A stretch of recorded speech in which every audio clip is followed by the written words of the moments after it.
असली दंगाई ये तहकीक करना आप लोगों का काम है। आप लोगों का काम सिर्फ बयान लेना नहीं है, आप लोगों का काम तहकीक करना भी है कि क्या सच है और क्या झूठ है। आप लोग ये काम नहीं करते हो। मैं कुछ भी बोलूंगा या मुझ जैसी सूरज शक्ल का कोई भी कुछ बोलता है, आपकी नजर में वो होता है कि भड़काऊ। अपने यहाँ सिर्फ एक बात है हमारे लिए कि जहरीली जुबान, भड़काऊ मौलाना, भड़काऊ भाईजान, ये तरीका ठीक। दुआ करो कि सलामत रहे मेरी हिम्मत, ये एक चिराग कई आंधियों पर भारी है।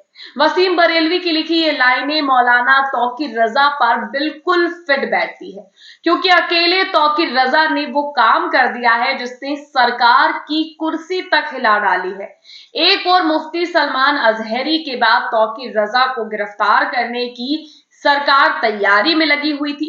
इसके लिए पुलिस प्रशासन की 10 से ज्यादा टीमें तौकीर रजा को तलाश रही थी, लेकिन तौकीर रजा ने सबको चकमा देते हुए खुलेआम शेरों की तरह बरेली से दहाड़ लगाई है, जिसके बाद से दिल्ली तक सियासी खलबली मची हुई है। लोकतंत्र पर विश्वास रखने वाले तौकीर रजा ने खुद प्रेस कॉन्फ्रेंस की और सरकार की सारी कलई खोलकर रख दी है। इतना ही नहीं, मौलाना तौकीर रजा ने मीडिया के सामने बीजेपी नेता के उस सच को भी बाहर ला दिया है जिसके बाद देश की न्यायपालिका पर सवाल उठने लगे हैं, जिसके बारे में एक एक बात आपको बताते हैं। लेकिन उससे पहले उन्होंने क्या कुछ कहा है उसको जानना बेहद जरूरी है।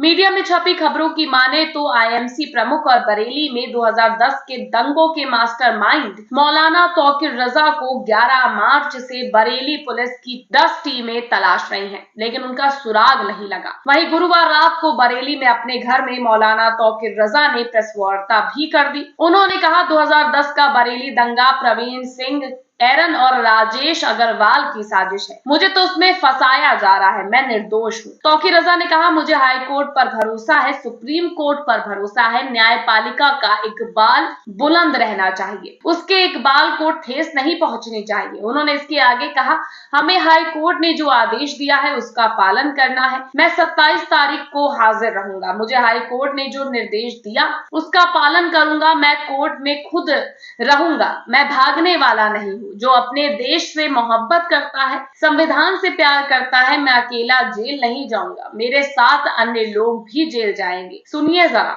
मौलाना तौकीर रजा ने किस तरह दहाड़ लगाई है, किस तरह से उन्होंने कहा है कि उन्हें न्यायपालिका पर भरोसा है, यानी कि आज भी जो कोर्ट है वो सही फैसला लेगा, निष्पक्ष जांच करेगा। मौलाना तौकीर रजा को इस बात का जो है वो उन्हें मालूम है, इसलिए वो सीधे तौर पर कह रहे हैं कि मैं भागूंगा नहीं। सुनिए, मुझे मीडिया ने बताया कि मैं फरार हूँ, खाड़ी देशों में भागने का मेरा प्रोग्राम है। मेरे पास पासपोर्ट भी नहीं है। मेरे साथ इतना अन्याय आप लोग क्यों करते हो, मैं इसकी वजह जानना चाहता हूँ आपसे। मैं ये पूछता हूँ कि खाड़ी देशों में मैं क्यों भागना चाहता हूँ। मुझ पर कौन सा ऐसा आरोप है, कौन सा ऐसा अपराध मैंने किया है जिसकी वजह से मैं खाड़ी देशों में भाग जाना चाहता हूं, जबकि आपने ये तहकीक करना भी मुनासिब नहीं समझा कि मेरे पास पासपोर्ट है कि नहीं है। दूसरी बात ये कि आप याद करो 2010 के दंगे की बात हो रही है। 2010 का दंगा आप याद कीजिए, उस वक्त मेरी पार्टी से हिंदू समाज के लोग बहुत तेजी से जुड़ रहे थे और हर होर्डिंग में हमारे हिंदू भाइयों का पदाधिकारी हमारे बहुत से बने थे। इससे परेशान होकर भारतीय जनता पार्टी ने साजिश रच के बरेली में दंगा कराया।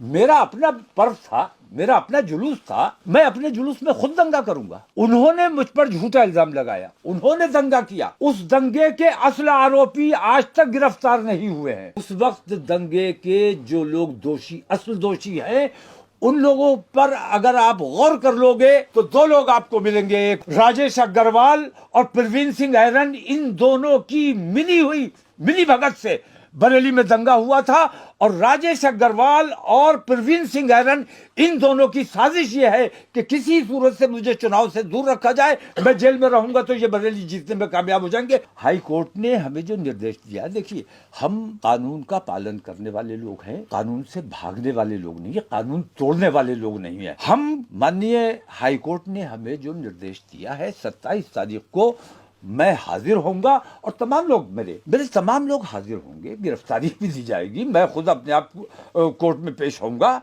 मैं भागने वाला नहीं हूं।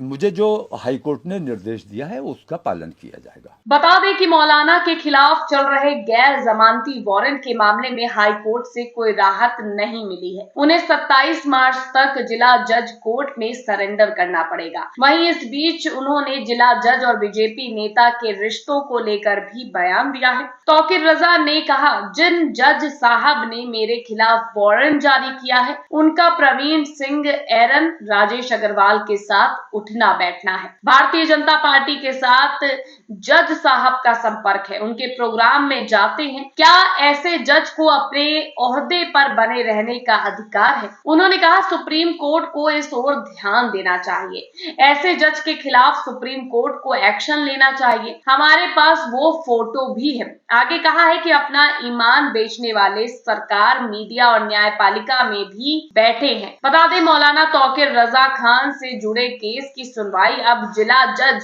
अपनी कोर्ट में स्वयं करेंगे। मौलाना के खिलाफ चल रहे गैर जमानती वारंट के मामले में हाई कोर्ट से राहत नहीं मिली है। उन्हें 27 मार्च तक जिला जज कोर्ट में सरेंडर करना पड़ेगा। मौलाना कोर्ट में सरेंडर नहीं करते हैं तो इस मामले की सुनवाई अब 1 अप्रैल को होगी। आरोपी शाहरुख की तरफ से केस ट्रांसफर की याचिका कोर्ट में डाली गई थी। रिपोर्ट की माने तो 5 मार्च को बरेली कोर्ट ने तौकीर रजा को 2010 में हुए बरेली दंगों का मास्टरमाइंड माना है, जिसके बाद से ही तौकीर फरार है। 11 मार्च को तौकीर कोर्ट में पेश नहीं हुए तो कोर्ट ने गैर जमानती वारंट जारी कर दिया। पिछले 9 फरवरी 2024 को हजारों की भीड़ जुटाकर तौकीर रजा गिरफ्तारी देने निकले तो पुलिस प्रशासन ने किसी तरह मामला शांत कराया।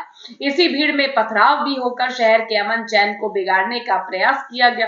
बता दें, एक और चुनाव से पहले सरकार द्वारा मुस्लिमों के रहनुमा पर शिकंजा कसने के साथ साथ अब पुलिस प्रशासन पर भी सवाल उठने लगे हैं। एक अखबार की खबर की माने तो मौलाना तौकीर को दंगे का मुख्य अभियुक्त करार दिए जाने के बाद से पुलिस पर सवाल खड़े हो रहे हैं। अदालत की ओर से गिरफ्तारी वारंट जारी होने के बाद बृहस्पतिवार की रात मौलाना के अपने आवास पर प्रेस कॉन्फ्रेंस की। ये खबर पुलिस अधिकारियों तक भी पहुंची, लेकिन इसके बावजूद महकमे में बेपरवाही का माहौल बना रहा। अदालत ने 5 मार्च को मौलाना को दंगे का मुख्य अभियुक्त करार देकर पेश होने का हुक्म दिया था, लेकिन पुलिस ने तौकीर को अदालत का समन ही तामील नहीं कराया।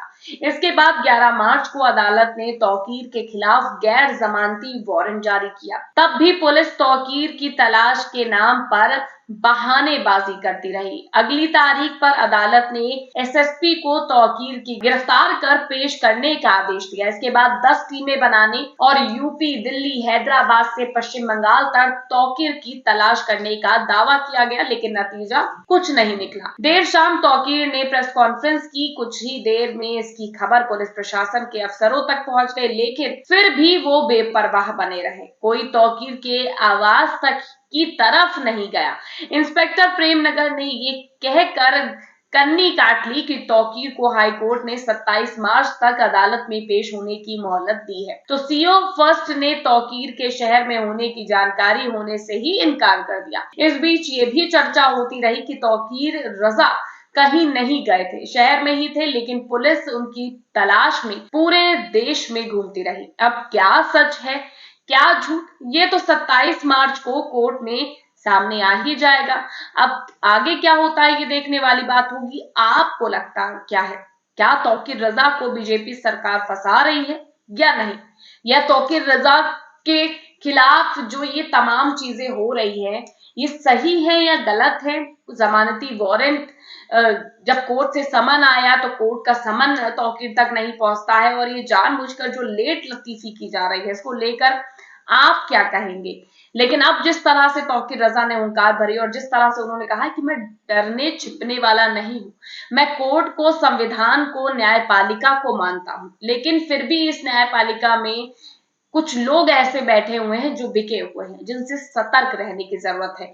ये तमाम बातें तौकीर रजा ने एक वीडियो शेयर करते हुए कहती है। बाकी क्या कुछ कहता होता है ये देखने वाली बात होगी। आपकी क्या राय है कमेंट करके जरूर बताइएगा। वीडियो को लाइक और शेयर करना, चैनल को सब्सक्राइब करना मत भूलिएगा।